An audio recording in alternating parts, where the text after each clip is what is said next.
가면이라는 책이 있는데요. 이 책을 이제 쓴 세계적인 대중 심리 연구가인데 브레네 브라운 박사라는 분이 있습니다.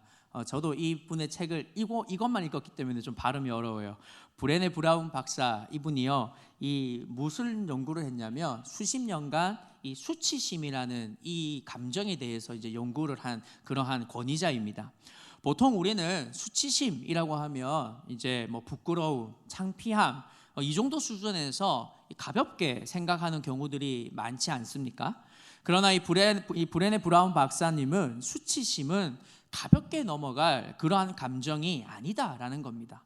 오히려 수치심이야말로 인간이 겪는 가장 강력하고 파괴적인 감정이다라고 그렇게 경고를 합니다. 이 죄책감과 수치심을 이분은 이제 명확하게 구분을 하는데요. 죄책감이라고 하면 내가 잘못된 행동을 했다라는 그 인식에서 시작을 하기 때문에 죄책감이 우리의 잘못된 행동을 인정하고 바로잡게 만드는 때로는 긍정적인 그러한 힘이 될 수가 있습니다. 그러나 수치심은 결코 그렇지 않다라는 것이죠.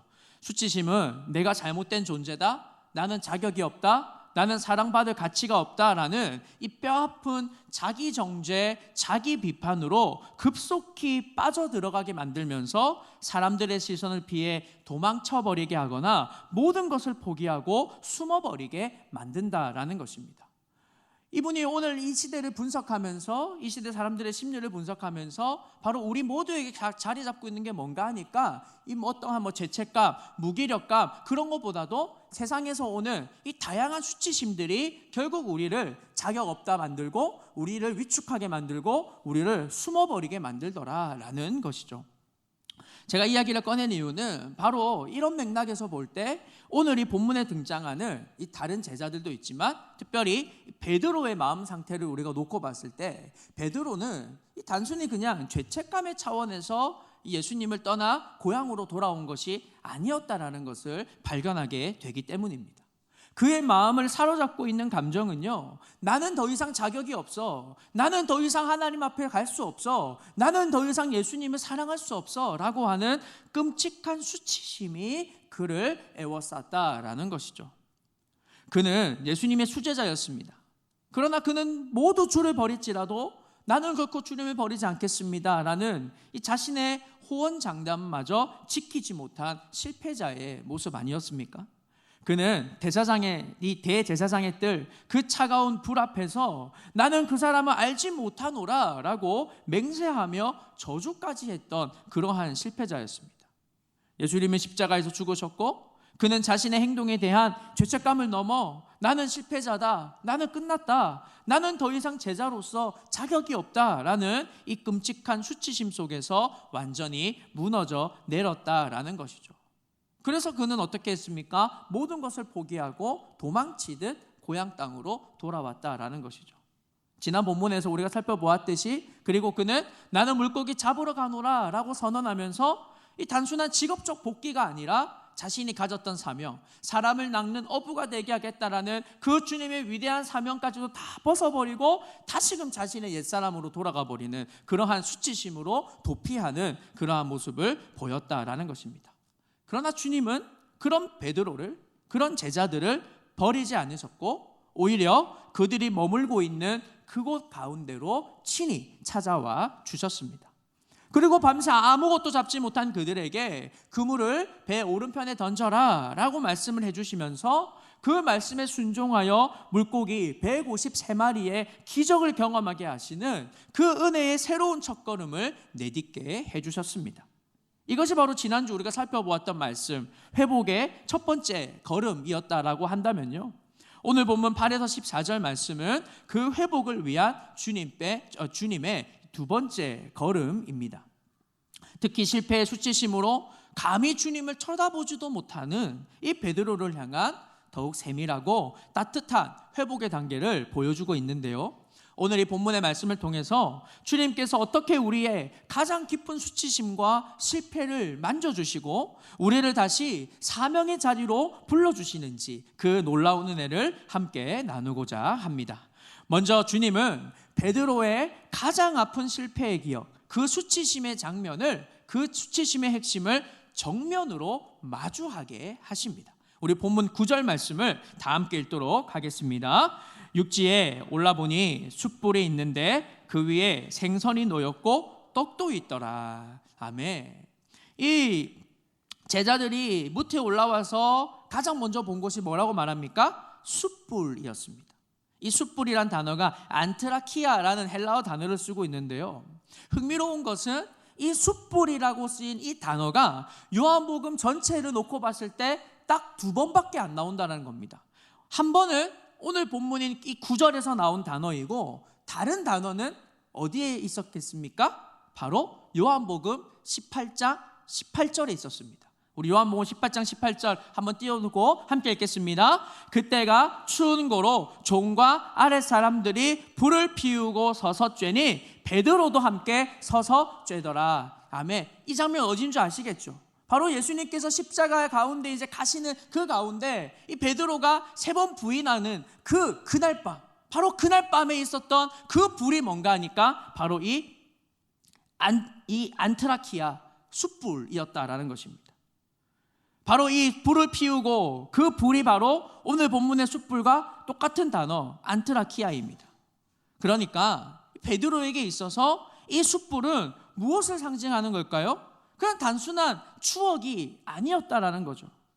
그것은 예수님을 3번이나 저주하고 부인했던 그 끔찍한 배신의 현장, 그의 인생에서 지워버리고 싶은 가장 깊은 수치심을 자극하는 기억의 방아쇠였다라는 것입니다. 베드로가 이 숯불을 보았을 때 그 심정이 어땠을까 한번 상상해 보십시오. 숯불이 타는 냄새, 그 타닥거리는 소리, 그 붉은 불빛은 베드로에게 있어서 잊고 싶었던 그날 밤의 기억을 통째로 불러일으키는 트라우마 그 자체였을 것이 분명합니다. 나는 저주하며 주님을 모른다고 왜 소리쳤던 그 자신의 비겁한 목소리, 그때 울었던 닭 울음소리, 그리고 돌아서서 자신을 바라보시는 그 주님의 그 슬픈 눈빛, 그 모든 것이 이 숯불을 보았을 때 생생하게 다시금 그 베드로를 애워쌌을 것이 분명합니다. 그래서 오늘 본문에 보면 이 베드로의 어떤 상황에 대한 기록이 나와 있진 않지만요, 우리가 충분히 추측해 볼 수 있는 장면들이 있습니다. 7절에 보시면 베드로가 주님이시다라는 말을 듣자마자 겉옷을 두른 후에 바다로 뛰어내려서 예수님께 가장 먼저 달려갔습니다. 그런데 그 성질 급한 베드로가요, 14절까지 본문에 보시면 아무런 대답이 없습니다. 아무런 말이 없어요. 왜입니까? 무태에 올라와서 그 숯불을 본 순간 그 끔찍한 수치심이 그의 온몸을 덮쳤기 때문일 것입니다. 그는 고개를 들어 주님을 바라볼 수 없었을 것입니다. 주님 앞에 가장 먼저 달려왔지만 자신의 실패와 주님을 배신했다라는 그 기억이 그를 짓눌러서 아무것도 할 수 없었다라는 것입니다. 그렇다면 왜 주님은 하필 이 숯불을 피워놓고 그를 기다리셨을까요? 숯불에 구워야지만 물고기가 맛있었을 거다, 그렇게 할 수도 있습니다. 떡도 숯불에 구우면 맛있지 않습니까? 그것 때문에 숯불을 피웠다, 그렇게 말한다면 사실 우리가 너무나 단순하게 보는 거라고 생각하는데요, 예수님은 이 숯불을 피워놓으시고 이 베드로를 정지하기 위해서 이 숯불을 피워놓으셨을까요? 베드로야, 이불 보이지? 이불 보니 너 무슨 생각이 들어? 너 배신하는 거나 다 봤다? 그렇게 하면서 그 베드로를 다그치기 위함이었을까요? 결코 아니겠죠. 주님께서 숯불을 피워놓으신 이유는 베드로가 자신이 가진 그 수치심, 자신이 가졌던 그 실패, 자신이 가졌던 그 죄책감, 그거에 짓눌려서 상처로 덮어두고 도망치는 것을 결코 원하지 않으셨기 때문인 것입니다. 상처는 덮어둔다고 낫는 것이 아니라 반드시 골마 터지게 되어 있지 않습니까? 그래서 주님은요, 베드로의 가장 아픈 상처, 그 끔찍했던 배신의 숯불의 기억을 이제는 부활하신 주님과 함께 따뜻한 아침을 나누는 용서와 사랑의 교제의 숯불이라는 새로운 기억으로 지금 덮어주시기 위하여 바로 이 숯불을 피우셨다라는 것입니다. 바로 이러한 실패의 숯불에서 용서와 회복의 숯불로 덮어 써주시기 위해 주님은 베드로를 가장 아픈 실패의 기억을 정면으로 마주하게 하셨다라는 것이죠. 바로 이것이 성경 전체를 관통하는 하나님의 치유하심의 방식 중 하나입니다. 여러분, 우리 다윗 왕을 한번 보십시오. 그는 밧세바와 끔찍한 죄를 짓고 1년 가까이 그 죄를 숨겨왔던 사람입니다. 그는 왕의 체면과 위엄이라는 그 가면 뒤에 숨어서 괜찮은 척 했습니다. 그때 하나님은 나단 선지자를 보내서 어떻게 합니까? 나단은 다윗의 죄를 정면으로 지적하며 당신이 바로 그 사람이다, 당신이 바로 하나님 앞에 범죄한 그 사람이다 라고 외치게 만들었습니다. 여러분, 이 순간에 다윗은 어떠했겠습니까? 왕의 모든 체면이 벗겨지고 숨겨진 자신의 죄악이 드러나는 순간, 그것은 바로 오늘 본문의 베드로가 숯불 앞에서 느꼈을 것과 같은 뼈를 깎는 수치심이 그를 애워쌌지 않았겠습니까? 그런데요, 바로 그 수치심을 정면으로 마주하고 있는 그 다윗의 입에서 어떤 고백이 나오게 되죠? 바로 그는 사무엘하 12장 13절에 보면 내가 여호와께 죄를 범죄하였습니다 라고 고백하며 하나님 앞에 엎드렸다라는 것입니다. 그는 자신의 수치심에 깔려 죽는 대신에 그 수치심을 가지고 하나님 앞에 자신의 연약한 모습 그대로, 실패된 모습 그대로, 죄된 모습 그대로 주님 앞으로 나아갔다라는 것이죠. 그래서 그는 시편 51편 17절에 이 같은 고백을 할 수 있게 된 것입니다. 시편 51편 17절 함께 읽겠습니다. 하나님께서 구하시는 제 상한 심령이라, 하나님이여 상하고 통회하는 마음을 주께서 멸시하지 아니하시리이다. 아멘. 주님은 우리의 모습 그대로 주님 앞으로 나오기를 원하신다라는 것입니다. 주님은 우리의 수치심, 우리의 죄책감을 그럴듯한 가면 뒤에 숨기는 것을 원치 않으시고, 그 상한 마음을 가지고, 그 연약함을 가지고, 그 부끄러움을 가지고, 그럼에도 불구하고 주님 앞에 나와 정직하게 나아갔을 때 주님은 그 상한 마음을 고치신다라는 것입니다. 사랑하는 여러분, 오늘 저에게도 이러한 숯불의 자리가 있습니다. 생각만 해도 정말 오늘 같은 표현으로 한다면 이불킥 하고 싶은 그러한 부끄러움, 그러한 죄책감들이 저를 애워쌀 때도 참으로 많습니다. 겉으로 볼 때는 되게 뭐랄까요? 깨끗해 보이고 정직해 보이겠지만 저는 제 자신을 너무나 잘 압니다. 저 자신도 욕심이 많고 제 안에 부끄러움도 참으로 많은 그런 존재인데요, 그럼에도 불구하고 주님 앞에 이렇게 하나님의 말씀을 전하는 자로 설 수 있는 이유는 제가 잘나서가 아니라, 제가 그것을 이겨냈기 때문이 아니라, 저의 그 수치심을 가지고, 저의 그 죄책감을 가지고, 인생의 그 숯불을 가지고 주님 앞에 나아갔을 때 주님께서 새로운 힘과 새로운 위로와 그 죄를 용서해 주시는 그 하나님의 긍휼하심의 은혜 때문에 오늘 이 자리에 서서 하나님의 말씀을 담대하게 전할 수 있게 되는 거거든요. 오늘 저와 여러분도 마찬가지인 줄 압니다. 오늘 여러분의 자리에 여러분을 괴롭히는 숯불이 무엇입니까? 잊고 싶은 과거에 어떤 실패가 있습니까? 차마 고개조차 들 수 없게 만드는 그날의 지독한 수치심, 부끄러움이 있습니까? 반복되는 죄악으로 인한 깊은 죄책감이 여러분들을 억누르고 있습니까? 우리는 그 숯불이 두려워서 자꾸만 숨으려고 합니다.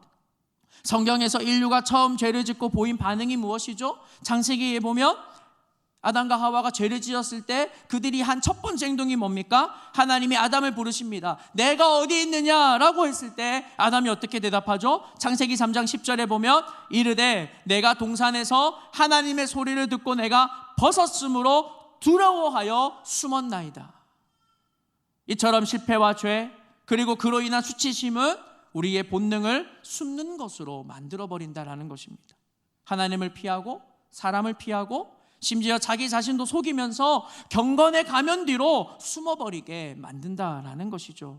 그러나 주님은 오늘 우리 인생의 그 숯불을 향해서 용서의 숯불, 회복의 숯불을 피워놓으시고 우리를 기다리고 계신다라는 것입니다.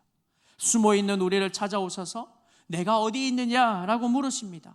정죄하기 위해서가 아니라 이사야 43장 25절의 약속을 이루기 위함입니다. 나 곧 나는 나를 위하여 내 허물을 도말하는 자니 내 죄를 기억하지 아니하리라. 이 말씀을 우리 가운데 허락하시고 이 은혜를 부어주시기 위해서 주님은 오늘 우리의 수치심의 자리, 우리의 죄책감의 자리로 친히 찾아오셔서 우리를 다시금 하나님의 그 용서와 은혜 가운데로 인도해 가신다라는 것입니다.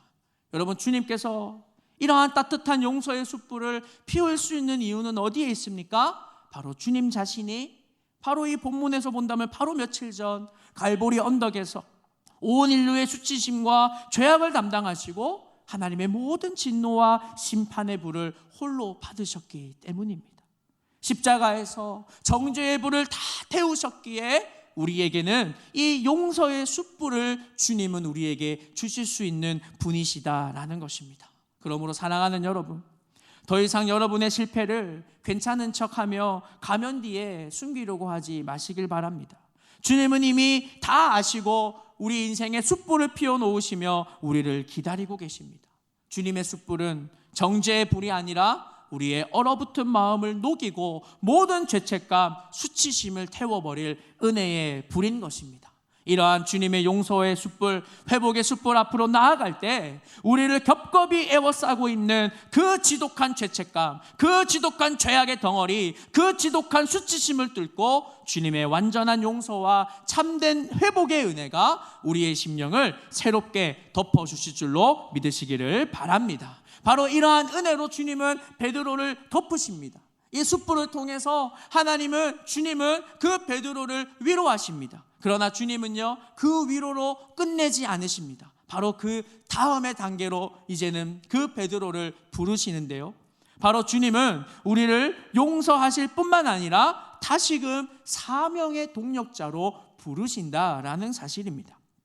우리 9절 말씀을 다시 자세히 한번 보십시오.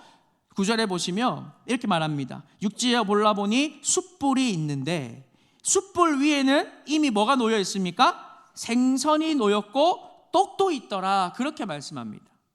밤새 굶주리고 지쳤으며 빈 그물의 허탈함에 빠졌던 제자들을 위해서 주님은 이미 완벽한 아침 식사를 다 차려 놓으셨습니다. 이것이 바로 은혜인 것이죠. 우리의 구원, 우리의 회복은 우리의 노력이나 우리의 자력으로 얻어지는 것이 아니라 바로 주님의 은혜, 주님의 긍휼하신 전적인 하나님의 은혜로 우리에게 주어진다라는 것입니다. 우리가 153마리의 물고기를 잡았기 때문에 주님이 식사를 대접하시는 것이 아닙니다. 와, 너네 많이 잡았구나, 나를 위해서 많이 잡았구나, 그러니 내가 너에게 상을 줄게, 그렇게 하시는 것이 아니다라는 겁니다.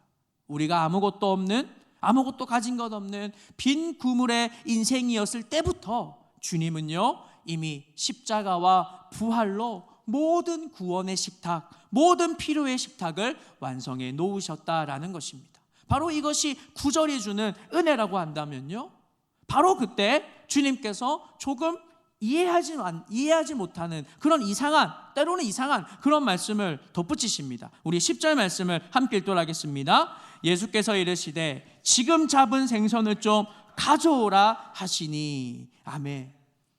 이미 숯불 위에 물고기도 있고 떡도 있습니다. 그런데 10절에 주님께서 어떻게 말씀하십니까? 지금 잡은 생선을 좀 가져오라, 그렇게 말씀합니다. 참 이상하지 않습니까? 왜 굳이 지금 잡은 생선을 좀 가져오라라고 하셨을까요? 주님이 준비하신 생선이 부족해서였을까요? 아닙니다. 오병이어의 기적도 행하신 주님 아닙니까? 여기에는 바로 이 베드로의 수치심, 이제 그 숯불을 통해서 이제는 회복시킨 그 베드로를 이제 더 이상 그 수치심에서 이제 완전히 씻어내시려는 그 주님의 세밀하고도 깊은 의도가 이 안에 담겨 있더라라는 겁니다. 주님은 우리에게 내가 십자가에서 다 이루었으니 너희 실패자들은 아무것도 할 것 없다, 저기 가서 구경이나 하고 있어, 그렇게 말씀하지 않으십니다. 주님은 이미 모든 것을 준비해 놓으셨음에도 불구하고 우리를 그 식탁으로 부르셔서 내가 내 말에 순종하여 잡은 그 생선, 그것을 좀 가져와서 나의 식탁 위에 함께 올리자라고 말씀을 하고 계신다라는 겁니다. 이것은요, 구원의 조건을 말하는 것이 아니라 바로 회복된 자로서 주님의 사명에 참여시키는 초대의 부르심이다라는 것입니다. 지금 잡은 생선을 좀 가져오라 하시니는 나는 더 이상 수치스러운 실패자가 아니라 너는 나의 소중한 동력자다라는 것을 선언하시는 바로 그 은혜가 그 안에 담겨 있더라라는 것이죠. 지금 주님은요, 베드로를 다시금 사람 낚는 어부라는 그 위대한 사명의 동력자로 복귀시키고 계십니다. 너는 끝난 인생이 아니다. 나는 너를 용서하였고 나는 너를 더욱더 위대한 복음의 사명자로 세우길 원하신다라는 그 메시지를 담아서 지금 주님은 그들이 잡은 물고기를 가지고 이 주님이 차려놓은 그 은혜의 식탁 위로 함께 참여하자 부르고 계신다라는 것입니다. 마태복음 25장의 달란트 비유를 한번 생각해 보십시오. 주인이 종들에게 5달란트, 2달란트, 1달란트를 맡깁니다. 이 중에 1달란트 맡긴 자는 책망 받으니까 조금 번외로 놓고 본다면, 여러분, 그 돈은 모두 누구의 돈입니까? 주인된 자의 돈입니다. 주인의 것입니다. 주인은 물론 그 돈이 없어도 부자일 것입니다. 그러나 주인은 종들이 그것을 가지고 그냥 가만히 있기보다 주인이 준 그 달란트를 가지고 바로 주인이 했던 그 일에 참여하기를 기대했다라는 것입니다. 그 5달란트를 받은 그 종, 2달란트를 받은 그 종이 바로 이 주인의 기대를 충족했다라는 것이죠. 그래서 이 종들에게 어떻게 말합니까? 마태복음 25장 21절에 보면 이렇게 말합니다. 잘하였도다 착하고 충성된 종아, 내가 적은 일에 충성하였음에 내가 많은 것을 내게 맡기리니 내 주인의 즐거움에 참여할지. 아멘. 5달란트 가진 사람, 2달란트 가진 사람이 동일하게 이러한 칭찬을 하지 않습니까?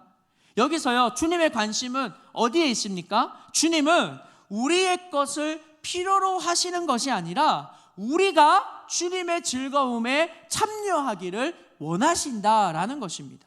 주인이 그 달란트를 맡겼을 때는 단순히 그냥 1달란트 받는 사람은 어떻게 했습니까? 땅에 묻어버렸습니다.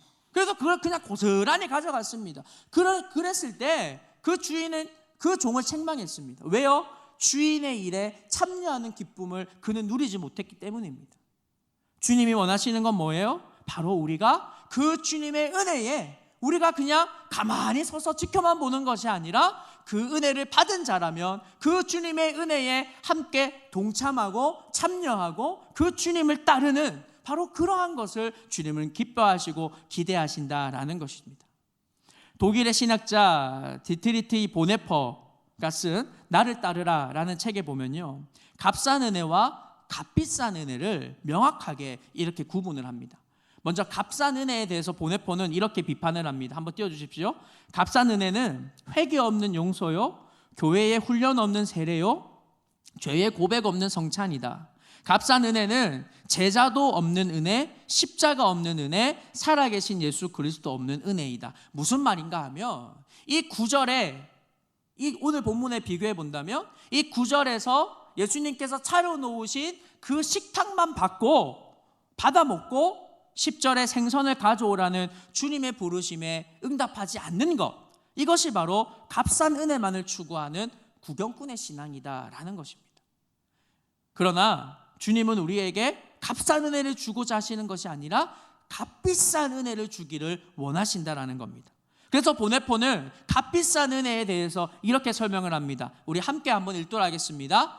은혜가 값비싼 것은 우리를 따르라고 부르기 때문이다.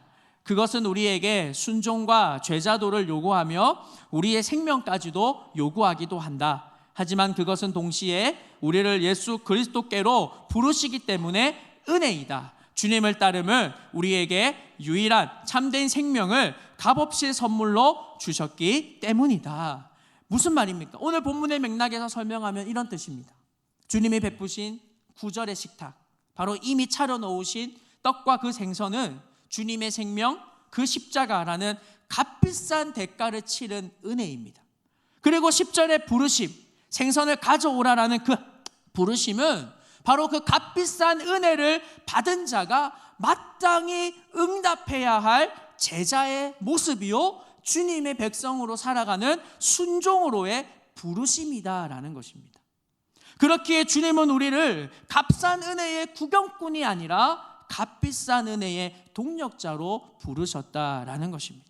사랑하는 여러분, 혹시 우리는 예수님이 다 하셨다라는 이 9절의 은혜에만 머물러서 10절의 부르심에는 응답하지 않는 구경꾼 신앙에 머물러 있지는 않습니까? 나는 실패했으니까, 나는 부족하니까 다른 유능한 사람이 하겠지 라면서 주님의 식탁에서 뒤로 한 걸음 물러서 있지는 않으십니까? 주님은 오늘 우리에게 동일하게 말씀하십니다. 지금 내가 잡은 생선을 가져오라 말씀하십니다. 마더 테레사 수녀 잘 아시죠? 마더 테레사 수녀가 남긴 명언들이 참 많은 것 같은데 그 가운데 오늘 본문의 말씀, 오늘 이 내용과 함께 이 문장이 참 제 마음에 와닿았는데요. 한번 읽도록 하겠습니다. 우리 자신은 우리가 하는 일이 거대한 바다에 물 한 방울에 불과하다고 느낍니다. 하지만 그 한 방울이 없다면 바다는 그 한 방울만큼 줄어들 것입니다. 너무나 멋진 말 아닙니까? 저도 이런 말을 좀 했으면 좋겠어요. 그렇습니다. 주님은 우리의 물 한 방울을 원하신다라는 것입니다. 많은 것을 원하는 게 아닙니다. 우리 모두가 다 연약하고 우리 모두가 부족함이 많고 우리 모두에게 잘남은 없습니다. 우리가 이렇게 주님의 귀한 공동체로 모여서 함께 예배드리는 주님의 교회로 함께 우리가 은혜를 나누는 것은요, 다름이 아니라 바로 주님의 은혜 때문인 것입니다. 그 은혜 앞에 우리는 부르심을 받은 자들이기에 주님께서는 우리에게요, 어떠한 거창한 것을 원하시는 것이 아니라 바로 이 물 한 방울과 같은 순종, 바로 그것을 우리에게 원하신다라는 것입니다. 사랑하는 여러분, 오늘 주님의 식탁에 가져올 생선이 무엇입니까? 거창하지 않아도 괜찮습니다. 여러분의 시간, 여러분의 재능, 여러분의 작은 물질, 가정에서 드리는 잠깐의 기도, 직장에서 지켜내는 믿음의 정직함, 바로 이것이 주님께서 원하시는 우리의 물 한 방울인 줄로 믿습니다. 주님은 이러한 우리의 물 한 방울과 같은 작은 순종을 주님의 완성된 그 은혜의 식탁 앞으로 우리가 가지고 갔을 때 바로 우리의 그 순종과 합하여서 13절 말씀에서 보듯이 풍성한 하나님 나라의 식탁 안에서 주님과 함께 기쁨을 나누어 주신다라는 것입니다. 우리 13절 말씀 다시 한번 더 읽도록 하겠습니다. 예수께서 가셔서 떡을 가져다가 그들에게 주시고 생선도 그와 같이 하시느니라. 아멘. 어떤 사람이 이러한 풍성한 은혜를 받습니까? 주님 앞에, 그 주님의 은혜의 보좌 앞으로 우리의 연약함, 우리의 수치심을 다 내려놓고 그 주님의 회복의 은혜 가운데서 우리의 작은 순종의 물 한 방울 가지고 주님 앞에 나아갈 때 바로 이러한 주님은 풍성한 식탁의 교제로 우리를 인도해 나가신다라는 것입니다. 말씀을 맺겠습니다. 오늘 우리는 디베라 바닷가에서 실패한 이 베드로를 회복시키시는 예수님의 두 걸음을 보았습니다. 첫째, 그의 가장 아픈 트라우마인 숯불을 은혜의 숯불로 덮어주시는 치유의 은혜입니다. 둘째는 이미 모든 것을 완성하셨음에도 내 생선을 가져오라 부르시며 우리를 사명의 동력자로 다시 세우시는 참여의 은혜입니다.